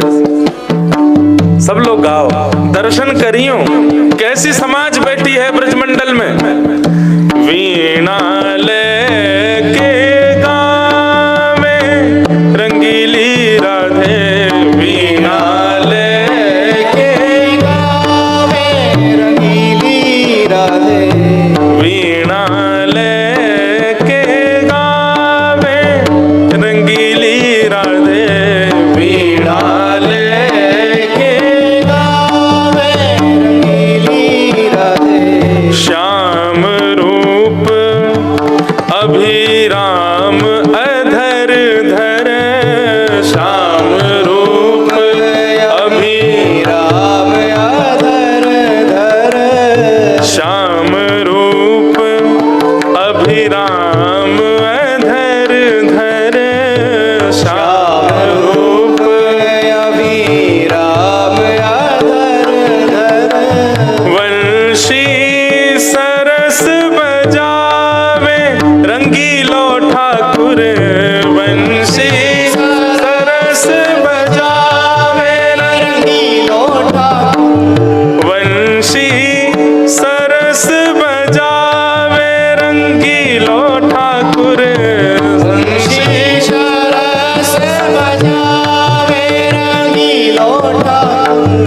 वीणा लेके गावे रंगीली राधे, वीणा लेके गावे रंगीली। कैसा स्वरूप है, बोले यहाँ मेरे तो भाव चिंतन करके ही रोंगटे खड़े रहे हैं। श्री जी वीणा लेकर के बैठी हैं, सुंदर वीणा को अपने कोमल हस्त कमल में धारण करके श्री जी वीणा बजा रही हैं। और बगल में हमारे श्याम सुंदर बैठे हैं, श्री जी के स्वर में अपने स्वर मिलाकर के वह स्वर को और आनंदित कर रहे हैं। श्याम सुंदर वंशी बजा रहे हैं, ठाकुर जी वंशी वादन कर रहे हैं, किशोरी जी वीणा बजा रही हैं। वीणा लेके गावे रंगीली राधे, वीणा लेके गावे रंगीली राधे। और वीणा तो किशोरी जी बजा रही हैं, वंशी ठाकुर जी बजा रहे हैं, और कहा है रो है। आहा, ललित मृदंग रंग सो ललिता, ललित मृदंग रंग सो ललिता, ललित मृदंग रंग सो ललिता, ललित मृदंग सो ललिता। ठेका संग लगावे, ठेका संग लगावे। अच्छा, ठेका कैसे के, ठेका समझो, वो ठेका मत समझ लियो भैया। अरे बाबड़ो मेरे मन में कहा भाव आ गया, वो ठेका लगेंगे भैया, लगाओ ठेका, ये ठेका, ये जैसे करताल बजन लगे, ये ठेका है। तो किशोरी जी वीणा बजा रही हैं, ठाकुर जी बंशी बजा रहे हैं और श्री ललिता जी मृदंग में ठेका लगा के बजा रही हैं। आहा, बंधुओं ललिता जी कौन है पता है आपको? किशोरी जी एक सुंदर रस भाव बताऊं, किशोरी जी के महलन में, किशोरी जी की सेवा में सब कछु प्रस्तुत किया जाए पर आरसी छुपाई जाए किशोरी जी से। क्यों? क्योंकि किशोरी जी जब आरसी देख लें ना तो किशोरी जी भावावेश में चली जाएं, वो अपने रूप को देख करके अपने रूप में ही श्री कृष्ण को दर्शन करके वहीं रुदन करने लग जाएं। या हमारे ललिता विशाखा ने ऐसा विचार किया कि रंग महल में जितनी भी आरसी हैं, जितने भी मणियां हैं, जितने प्रतिबिंब दिखे, उन सबन पर कपड़ा डाल रखे कि कहीं श्री जी देख नहीं लें। क्यों? जैसे श्री जी दिखे, श्री जी देखते ही मन में भाव रखें कि यही नेत्र, यही नासिका, यही अधर, यही कुंडल, यही स्वरूप श्याम सुंदर को कितनों प्रिय है, और जो श्याम सुंदर को प्रिय है वो मुंह को कितनों प्रिय होएगा। एक दिन मन में विचार कियो तो किशोरी जी अपनो प्रतिबिंब देख रही हैं और प्रतिबिंब देखते देखते देखते देखते अपने ही रूप से किशोरी जी कहती हैं, हे ललिते तुम कितनी सुंदर हो। जैसे ही ललिते शब्द कहो तो आरसी को, किशोरी जी को रूप ही श्री ललिता जी के रूप में प्रकट है गया। ऐसी हमारी किशोरी जी की सहचरी हैं श्री ललिता जी। आहा, ललित मृदंग रंग सो ललिता, ललित मृदंग रंग सो ललिता, ठेका संग लगावे, ठेका संग लगावे, रंगीली राधे वीणा लेकर गावे, रंगीली राधे वीणा लेकर गावे, रंगीली राधे वीणा लेकर गावे, रंगीली राधे वीणा ले। श्री राधा गोविंद देव की करताल बजाओ।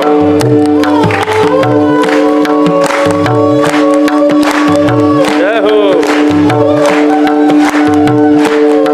किशोरी जी वीणा बजा रही हैं, ठाकुर जी बंशी बजा रहे हैं, ललिता जी ठेका बजा रही हैं, तो हम करताली बजा लें। जय हो।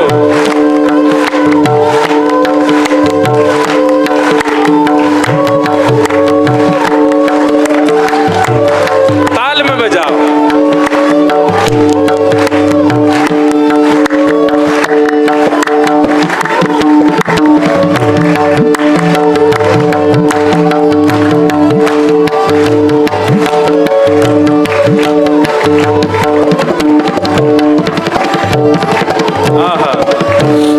किशोरी जी वीणा बजा रही हैं, ठाकुर जी वंशी बजा रहे हैं, ललिता जी मृदंग बजा रही हैं। और ऐसे या समाज को देख करके भैया बैठो कौन रह सके, जहां स्वयं श्यामा जी वीणा, ठाकुर जी वंशी, ललिता जी मृदंग बजा रही हैं। सरस माधुरी निर्तत सन्मुख, सरस माधुरी निर्तत सन्मुख, सरस माधुरी निर्तत सन्मुख, सरस माधुरी निर्तत सन्मुख, हे निर्तत सन्मुख, निर्तत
ऐसी समाज बैठे भैया, श्री जी वीणा बजा रहे हैं, ठाकुर जी वंशी बजा रहे हैं, ललिता जी मृदंग बजा रही हैं, विशाखा मंजीरा बजा रही हैं, और हम आप सब वैष्णव या सुंदर समाज को सुनकर के नृत्य कर रहे हैं।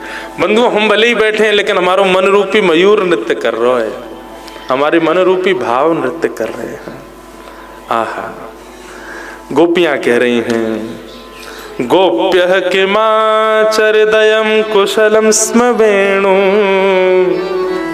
दामोदराधर सुधामपि गोपिकानां भुङ्क्ते स्वयं यद विशेषरसं हदिन्यो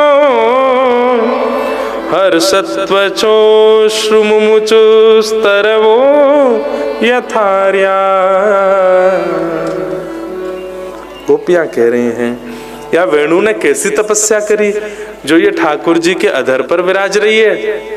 वाके बाद सब गोपी कह रही हैं, अरे देखो तो सही, या वेणु को सुनकर के हमारे चित्त की तो स्थिति बिगड़ी गई है, परंतु वृंदावन के सब वृक्षण से रस बह रहे हो है।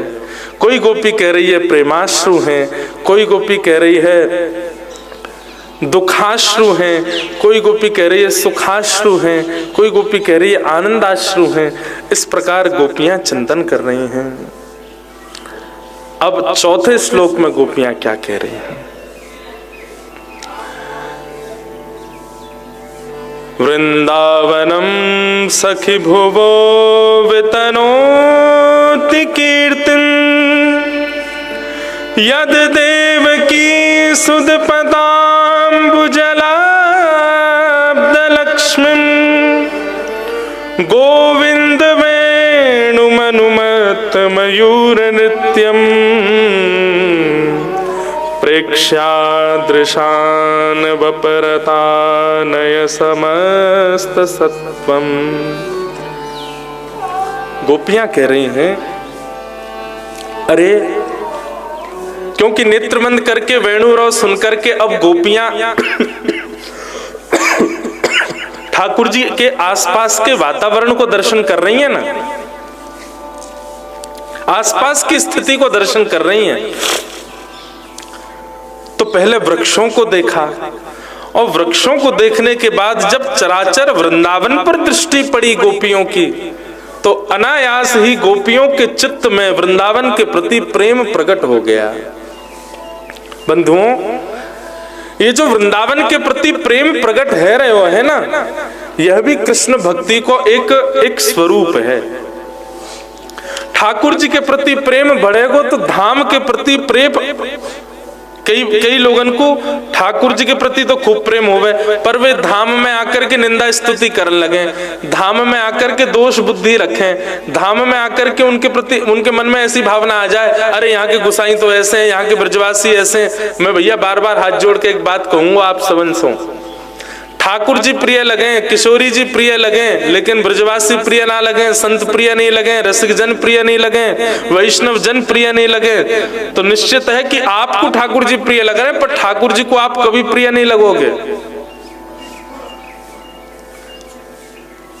गोपियां जानती हैं, इसीलिए हमको हर श्लोक में गोपियां संकेत भी कर रही हैं कि भैया बीच बीच में वैष्णवन को और ठाकुर जी के धामन को भी यश गाय करो, वाक्य प्रति भी प्रेम भाव रखे करो। वृंदावन जाकर के केवल राधा रमन, राधा वल्लभ और श्री बिहारी जी के दर्शन करने मात्र से आपको ब्रज गमन है गयो, ये संभव नहीं है। वृंदावन जाओ, वहां की रज की शुद्धता, वहां की वृक्ष वल्लरीन की शुद्धता, वहां की श्री यमुना जी की शुद्धता को भी विचार किंचित अपने मन में रखे करो भैया। थोड़ो क्षण ब्रज के संग रज में बिताओ, वृक्षण के संग बिताओ, श्री यमुना जी के संग बिताओ, तब ठाकुर जी आपसे प्रेम करेंगे।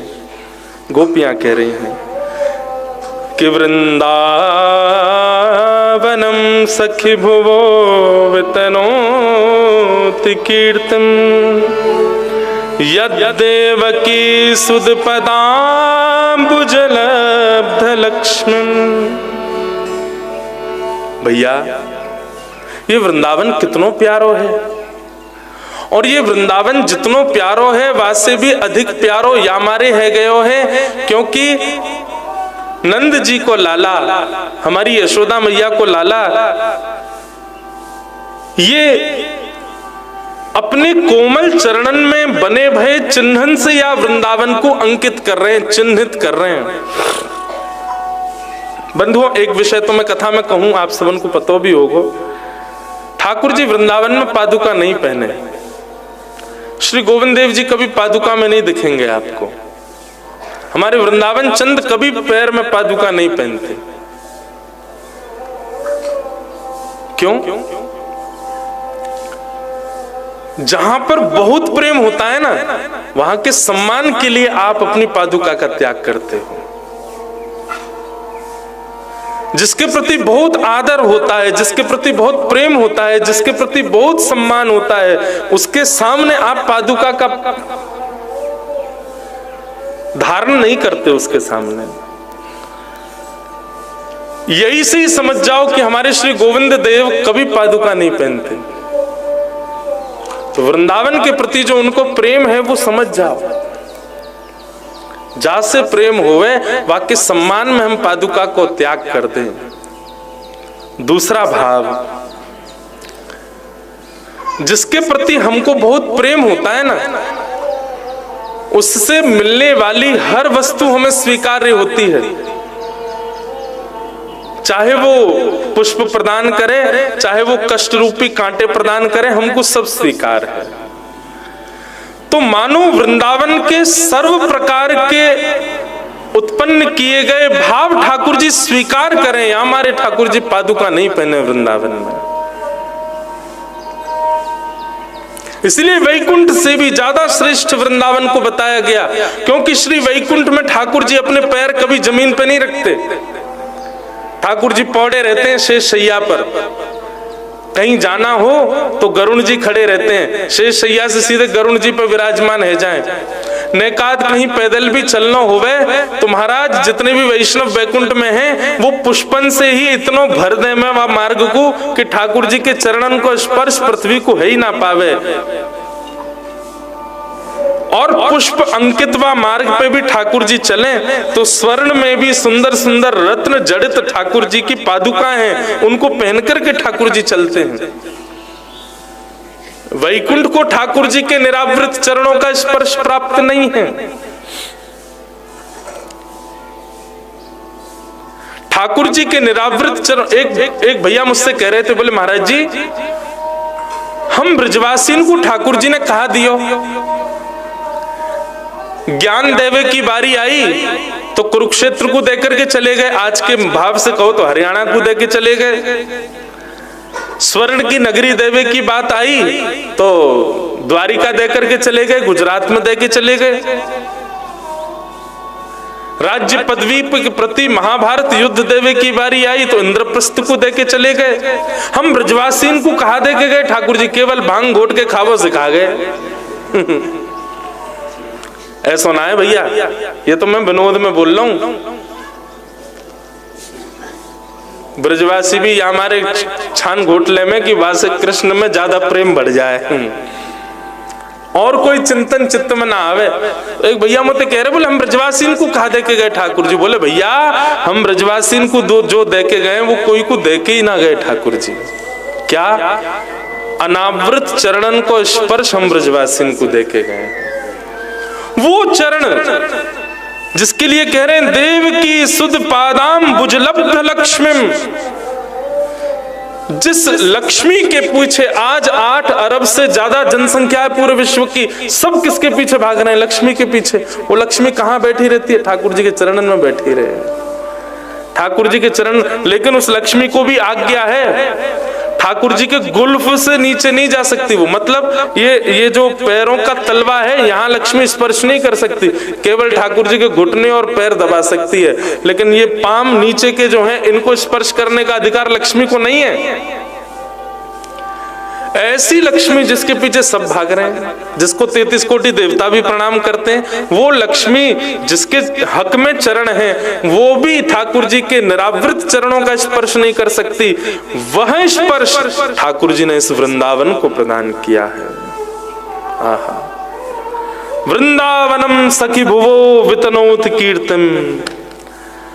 आज वृंदावन के सुंदर रज में जब निरावृत चरणों से ठाकुर जी विचरण करते हैं तो वैकुंठ भी अपने ऊपर भाव रखता है कि ये सुख तो वैकुंठ को भी नहीं मिला जो वृंदावन को प्राप्त है। और बंधुओं, ठाकुर जी गौचारण तो बहानों हैं, बाकी कर कहा रहे हैं, ये 84 कोस में एक कण भी मेरे चरण रज के बगैर रह नहीं जाए। ठाकुर जी यह बात को पूर्ण कर रहे हैं, एक एक कोने में जा रहे हैं। अच्छा देखो, चरण रज से ठाकुर जी को संतुष्टि नहीं भई, सो ठाकुर जी ने कहा कियो, ब्रह्मा जी के द्वारा ग्वाल बालन को हरण करा लियो। और जैसे ब्रह्मा जी ने ग्वाल बालन को हरण कियो, सो ठाकुर जी ही ग्वाल बाल बन गए।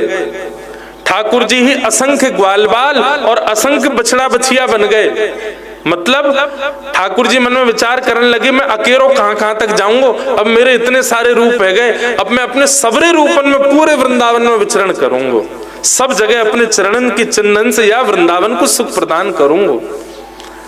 बंधुओं, वृंदावन को प्रेम दे नहीं रहे ठाकुर जी, वृंदावन को प्रेम लौटा रहे ठाकुर जी। अच्छा, केवल चरण रज से अभिषिंचित कर रहे हैं वृंदावन को, केवल ऐसा नहीं है, तो बोले बछड़ा बछियान के रूप में ठाकुर जी घास चरवे जब जामे ना, तब अपनी जीव निकार करके या ब्रज की रज को अपनी जीव से उच्छिष्ट भी कर रहे हैं, या ब्रज की रज को अपनी झूठन भी बना रहे हैं। जा उच्छिष्ट को पाकर के सारे पाप नष्ट है जाएं, सबरी यातना नष्ट है जाएं, 84 लाख योनिन को फंदन नष्ट है जाए। ऐसे अपने अधरामृत से पूरे ब्रजमंडल को अभिषिंचित कर रहे हैं श्री ठाकुर जी। तो गोपियां कह रही हैं, वृंदावनम सखी भुवो वितनोति कीर्तन, यद देवकी सुत पदाम्बुजलब्ध लक्ष्मण, गोविंद वेणु मनुमत मयूर नित्यम, पेक्षादृशान बपरता नयनस्तमस्तम। और गोपियां कहती हैं, या ब्रज की रज में भी ठाकुर जी केवल खाना पूर्ति करते भय चल रहे हैं, ऐसा नहीं है। तन में होकर के, आनंद में भर के ठाकुर जी इतने प्रसन्न है करके ब्रज की रज में रहे कि महाराज सब जगह अपने स्वरूप भी व्यवस्थित ठाकुर जी ने त्रिभंग लली स्वरूप में किए। ऐसे ही चले ठाकुर जी। पग टेढ़ी सिधरे वापे मोती लटकन, पग टेढ़ी सिधरे वापे मोती लटकन, डोले ब्रज कुंजों में, डोले ब्रज कुंजों में। कैसे डोलते हैं? झूम के राधारमन, पग टेढ़ी सिधरे, पग टेढ़ी सिधरे, वापे मोती लटकन, पग टेढ़ी सिधरे, वापे मोती लटकन,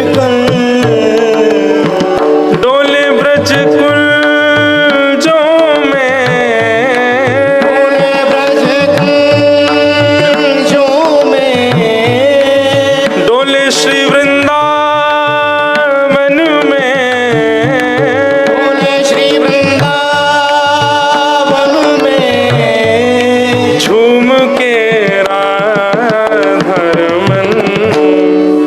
पग टेढ़ी सिधरे, पग टेढ़ी सिधरे,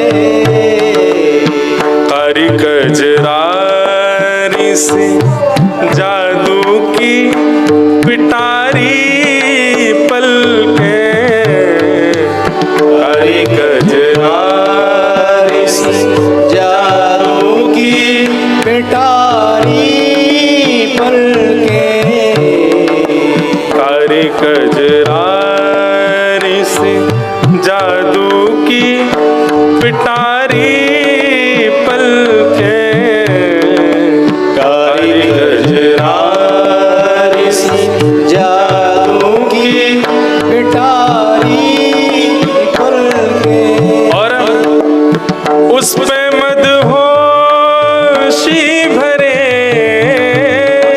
मदहोशी भरे, उस पे मदहोशी भरे, मदहोशी भरे। हाय तेरे तेरे छे नयन पग टेढ़ी से धरे, पग टेढ़ी सी धरे, वहाँ पे मोती लटकन, पग टेढ़ी सी धरे, वाप मोती लटकन। डोले ब्रज कुंजों में, डोले ब्रज कुंजों में, डोले श्री वृंदावन में, डोले श्री वृंदावन में। झूम के राधरवन पग टेढ़ी से धरे, पग टेढ़ी सी धरे, पग टेढ़ी से धरे। पग टेढ़ी सी धरे। कितना सुंदर भाव है कि ठाकुर जी खाना पूर्ति नहीं कर रहे हैं कि ब्रजमंडल को अपनी ब्रजरज देनी है तो आओ सुबह से ही निकल पड़े महाराज ब्रजरज दिया, नहीं, पूरी तन्मयता से पूरे भाव से ठाकुर जी पूर्ण योग्य बनकर के पूरे ब्रज को अपने चरण रज के आच्छादन से आच्छादित कर रहे हैं। देवता कह रहे हैं भैया जिन चरणन को स्पर्श हम देवन को भी प्राप्त नहीं है पावे, हम देव जिन देवन से पूरी सृष्टि चल रही है, जिन देवन को वह चरण रज के स्पर्श को भी आस्वादन को भी अधिकार नहीं है, वो रजिया वृंदावन को प्राप्त हो रही है। बंधुओं एक पद है, अब मैं खोज में गए तो पूरा दिन निकलेगा, लेकिन वो पद में ऐसा भाव है कि जब श्याम सुंदर विचरण करें ना तो श्री वृंदावन ही किशोरी जी के रूप में बन जाए, और जब किशोरी जी विचरण करें ना तो वृंदावन श्री कृष्ण के रूप में आ जाए। ये दोनों को युगल रूप कोई और नहीं है भैया, श्री वृंदावन ही युगल श्यामा श्याम है। जब ठाकुर जी विचरण करें तो यही भाव से करें ये श्री जी हैं, और श्री जी ठाकुर जी के सर्वांगीण अंग को अपने अंग से लिपटा रही हैं, वही भाव से ठाकुर जी पूरे ब्रज में विचरण कर रहे हैं। सब जगह अपने चरण रज से वह ब्रजरज को आच्छादित कर रहे हैं। गोपियां कह रही हैं वृंदावने सखी भुवो वितनोति कीर्तन, यद देवकी सुद पदाम्बुजलब्ध लक्ष्मीं, गोविंद वेणुमनुमत्त मयूर नित्यं, प्रेक्षादिशान वपरतान समस्तसत्वम। पूरे ब्रजरज को अपने चरणन से आच्छादित श्याम सुंदर कर रहे हैं। वासे या वृंदावन की महिमा वैकुंठ से भी अधिक है रही है, वैकुंठ से भी श्रेष्ठ श्री वृंदावन है रहे हो है। ऐसे वृंदावन की यश को गोपियां गा रही हैं, ठाकुर जी के वेणु रव को सुनकर के मयूर नृत्य कर रहे हैं। और जड़ चेतन वस्तुन की स्थिति क्या है रही है, सब गोपियां अपने भावंशों वृंदावन के या लक्षण को बता रही हैं। अब कथा के दूसरे यजमान खूब जोर से आ रहे हैं। दो यजमान है ना कथा के, चंद्रमा और सूर्य देवता, तो पीछे आके खड़े हैं गए, बोले कि अब जल्दी से आरती करो। बंधुओं कल कथा का विश्राम है, 3 दिवसीय ये वेणु गीत की चर्चा है। अभी हमारे कितने श्लोक बचे पता है? 1 और 2 3 4 5 6 7 8 9 10 10 श्लोक बचे हैं। यदि इनको पूर्ण करें तो 10 दिन की कथा और हमको करनी चाहिए। तो निश्चित ही अगर मेरा मूड सटक गयो ना तो मैं बहुत जल्दी फिर आ जाऊंगा। बस भैया ब्रजवासी बड़े मूडी रहे। वैसे तो कथाओं के क्रम बने भए हैं अगले वर्ष तक, लेकिन बीच में 4-5 दिन को अवकाश है। यदि मेरे मन में आ गयो तो मैं वो 4-5 दिन को फिर से आ जाऊंगा और यहाँ बैठ करके वेणु गीत अधूरो नहीं छोड़ के जाऊंगा, करूंगा जरूर पूरो, चाहे और यही वर्ष में कर दूंगा, वो चिंता मत करियो है। तो ठाकुर जी गोपियां वृंदावन रस को देख करके आनंदित है रही हैं। हम भी वृंदावन। अच्छा ये 2 आए, इनको जल्दी जल्दी पढ़ लूं। कहा लिखो भैया, कौन ने लिखो ये?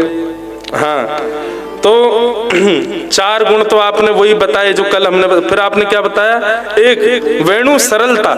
वेणु सरल होने के कारण ही ठाकुर जी को प्रिय है। ठाकुर जी को टेढ़ापन कभी रास नहीं। अच्छा नहीं, सरलता मत कहो, यो को वेणु सीधी है, सीधी है, सरल तो नहीं है तो बहुत कठिन। बजाना सीखो पहले, बहुत कठिन है भैया, बहुत रियाज करना पड़ेगा तब आवेगी।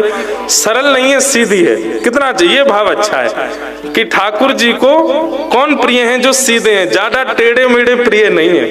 या हमारे ठाकुर जी ने वो वाद्य, ठाकुर जी तबला क्यों ना बजावे?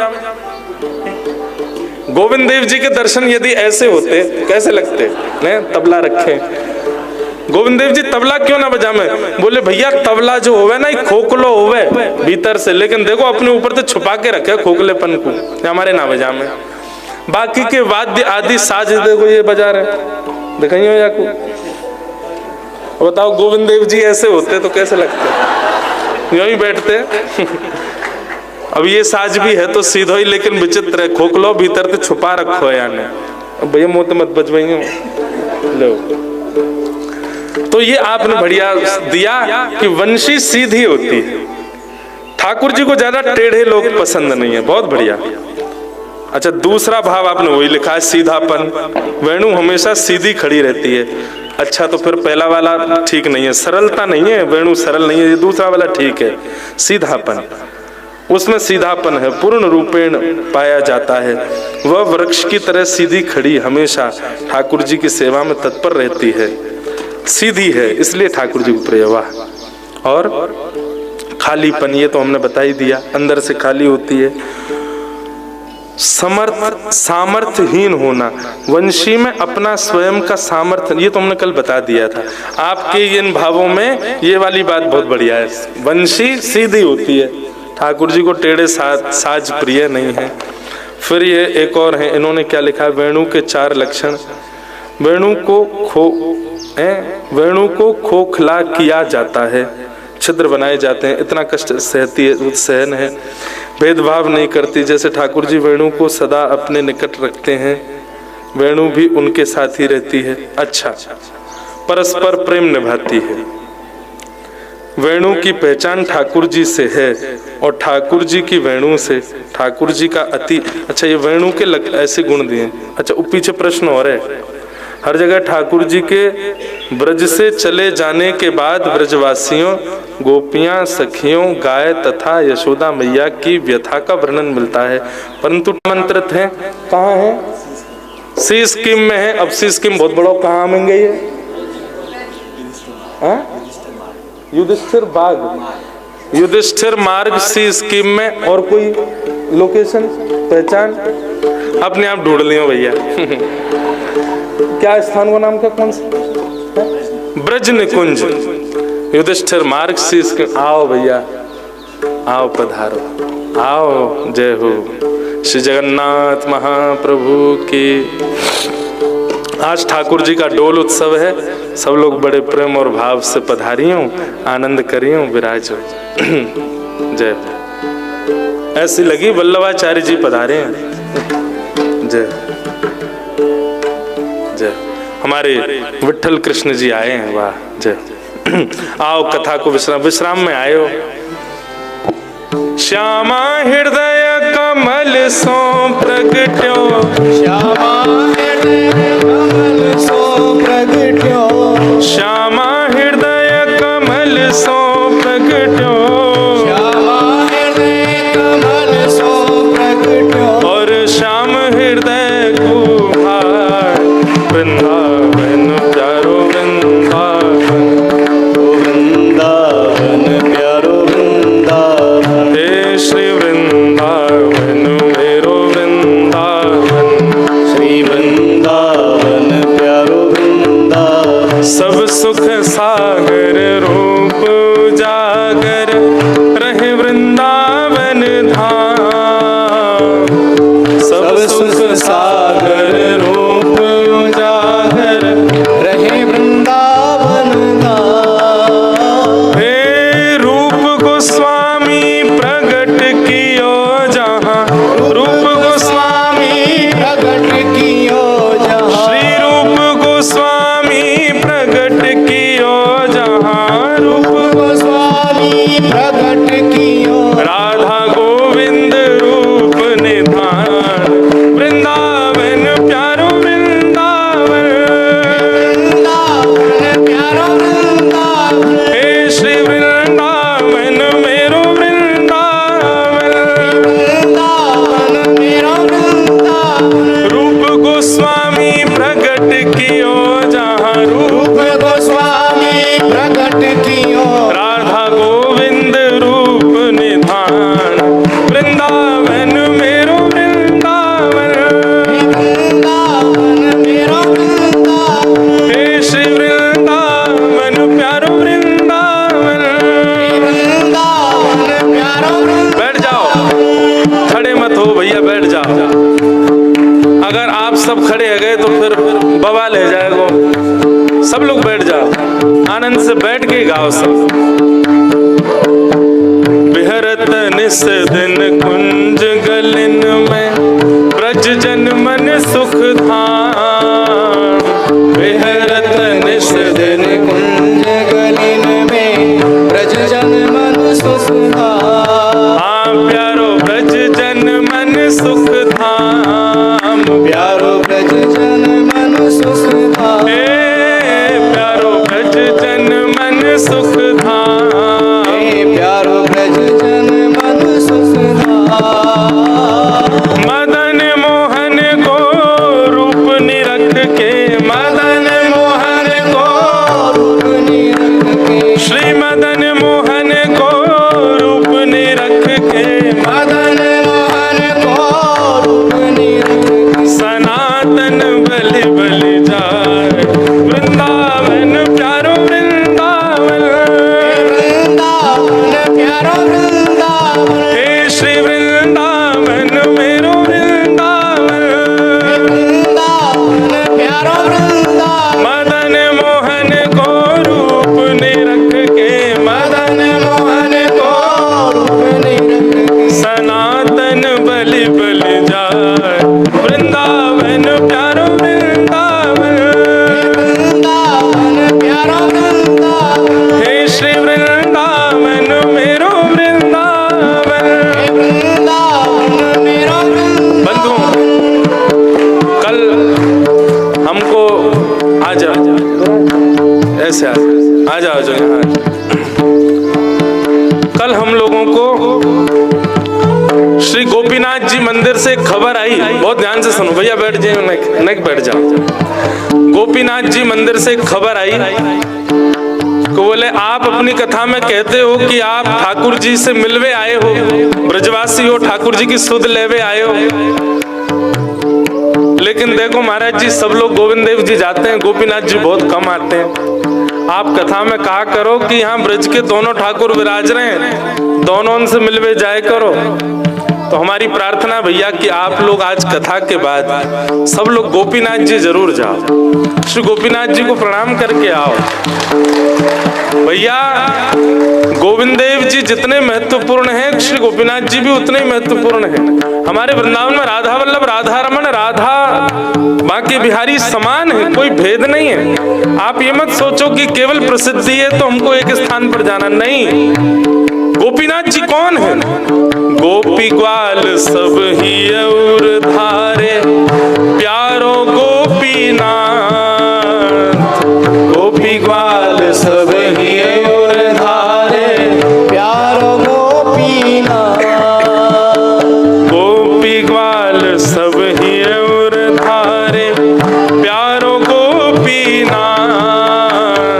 गोपी ग्वाल सब ही और धारे, प्यारो गोपीनाथ। हे मधु पंडित जिन कंठ लगायो, मधु पंडित जिन कंठ लगायो, श्री मधु पंडित जिन कंठ लगायो, मधु पंडित जिन कंठ लगायो। और है रही जय जयकार, वृंदावन प्यारो वृंदावन।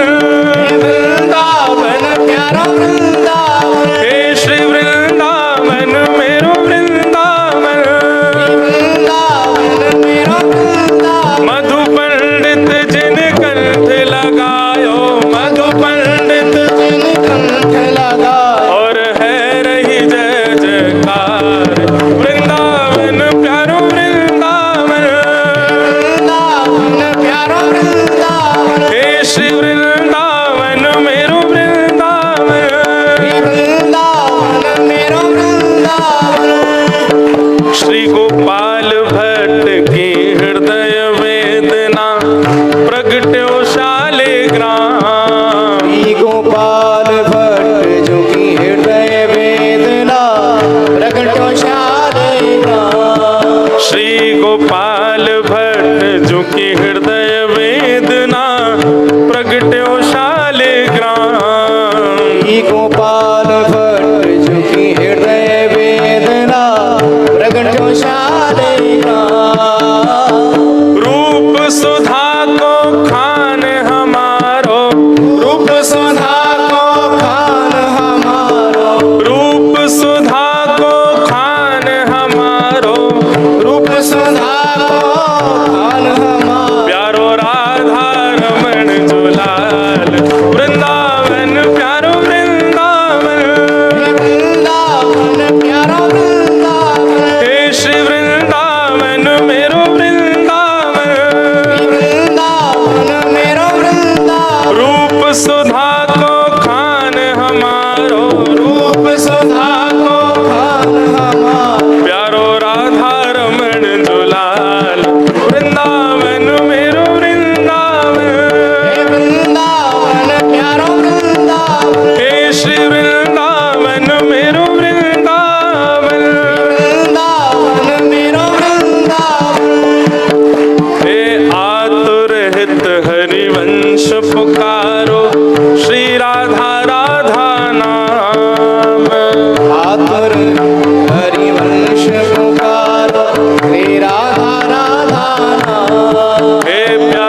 धवल कुंज ही माँ कुंजन कुंजन की रज धारे कुंजन कुंजन की रज धारे कुंजन कुंजन की रज धारे कुंजन कुंजन की रज धारे हरि व्यास युगल यश गाय वृंदावन प्यारो वृंदावन हे वृंदावन प्यारो वृंदावन हे श्री वृंदावन मेरो वृंदावन श्री वृंदावन प्यारो वृंदावन कुंजन कुंजन की रज धारे कुंजन कुंजन की रज धारे हरि व्यास युगल यश गाय वृंदावन प्यारो वृंदावन वृंदावन प्यारो वृंदावन हे श्री वृंदावन प्यारो वृंदावन वृंदावन प्यारो वृंदावन भुवन चतुर्दश की सुंदरता निधिवन करत बिहार भुवन चतुर्दश की सुंदरता निधिवन करत बिहार हाँ प्यारो निधिवन करत बिहार प्यारो निधिवन करत बिहार ओ प्यारो निधिवन करत बिहार ओ प्यारो निधिवन करत बिहार भुजा उठा के पुकारो श्यामा प्यारी कुंज बिहारी श्यामा प्यारी कुंज बिहारी श्यामा प्यारी बांके बिहारी श्यामा प्यारी बाके बिहार और जय जय श्री हरिदास वृंदावन प्यारो वृंदावन हे वृंदावन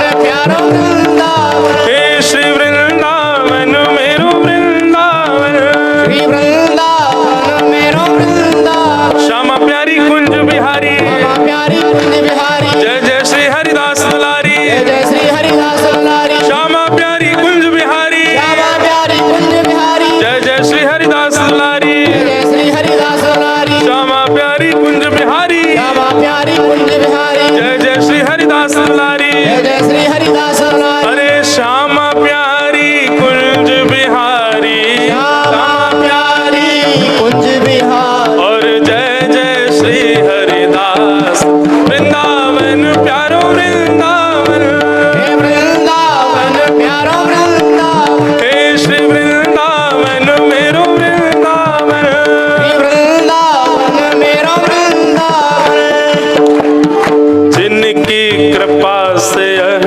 रस प्रगटो वृंदावन अभिराम जिनकी कृपा से यह रस प्रकट्यो वृंदावन अभिराम जिनकी कृपा से यह रस प्रगटो वृंदावन अभिराम जिनकी कृपा से यह रस प्रकट्यो वृंदावन अभिराम हे सप्त निधिन को ही उजिया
भी स्वीकार कर रहे हैं कि ऐसे सुंदर समागम, ऐसे सुंदर अकिंचन भाव ठाकुर जी विराजमान करवा रहे हैं, तो ये भी यह बात को प्रमाण है कि वो भी हमसे प्रेम करें। हे हम सब सो प्रेम करे राधे गोविंदा, हम सबसे प्रेम करे राधे गोविंदा, हम सब सो लाड करे राधे गोविंदा, हम सब सो लाड करे राधे गोविंदा, हे राधे राधे राधे राधे राधे गोविंदा, राधे राधे राधे राधे राधे गोविंदा, जयपुर में राज करे राधे गोविंदा, जयपुर में राज करे राधे गोविंदा, भजो राधे राधे राधे राधे राधे गोविंदा, राधे राधे राधे राधे राधे गोविंदा, भजो राधे राधे राधे राधे राधे गोविंदा, राधे राधे राधे राधे गोविंदा, भजो राधे राधे राधे राधे राधे गोविंदा, राधे राधे राधे राधे गोविंदा, भजो राधे राधे राधे राधे राधे गोविंदा, राधे राधे राधे राधे राधे गोविंदा, भजो राधे राधे राधे राधे राधे गोविंदा, राधे राधे राधे राधे राधे गोविंदा, हे भजो राधे राधे राधे राधे राधे गोविंदा, राधे राधे राधे राधे राधे गोविंदा, हे भजो राधे राधे राधे राधे राधे गोविंदा, राधे राधे राधे राधे राधे जय जय श्री राम, जय जय श्री राम, जय जय श्री राम। बोल वृंदावन बिहारी लाल की, श्री राधा रमण लाल की, श्री राधा वल्लभ लाल की, श्री राधा गोविंद लाल की, श्री राधा गोपीनाथ की, श्री श्री राधा माधव सरकार की, गिरिराज धरण की, गोवर्धन नाथ की, पूछरी के लौटा की, प्यारे। आप सबन को बारंबार जय श्री कृष्ण, जय सिया राम, जय श्रीमन नारायण। बंधुओं, शाम को ठाकुर जी का डोल उत्सव है। कल सुबह 5 बजे, हम कल 5 बजे ही आ जाएंगे ताकि थोड़ा और समय बैठ सकें। 5 बजे से कथा प्रारंभ होगी। आप सब लोग कल विश्राम दिवस में आइए। और कल बंधुओं फिर 11 बजे से, अभी कल हमारा तक्षशिला बिजनेस स्कूल में टेडेक्स का कार्यक्रम था, शाम को 4 बजे कल था, लेकिन कल उन लोगों ने फिर से 11 बजे कार्यक्रम रखा और वो सबके लिए ओपन है। आप सब लोग वहां आ सकते हैं ऑडिटोरियम में आकर के वहां, लेकिन वहां वृंदावन रस नहीं, वहां पे गीता की चर्चा होगी। तो सुबह 5 से 7:30 पौने 8 बजे तक यहाँ, फिर 11 बजे से तक्षशिला बिजनेस स्कूल के ऑडिटोरियम में भी 1-1.5 घंटे का सेशन होगा, वहाँ भी आप लोग आ सकते हैं। आज शाम को डोल उत्सव है, उसमें भी पधार सकते हैं।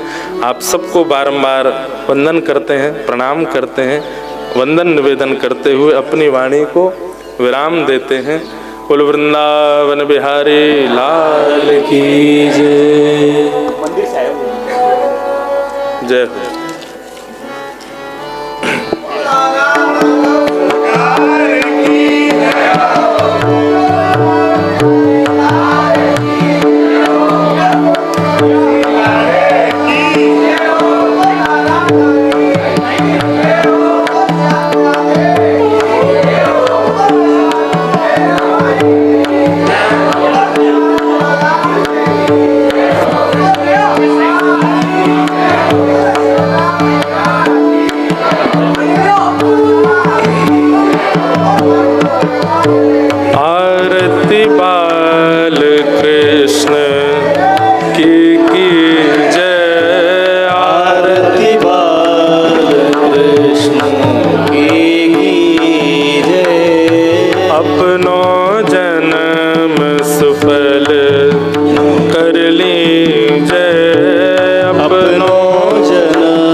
मैया अपनो सर्वसन को दे जय। आरती बाल कृष्ण की ओ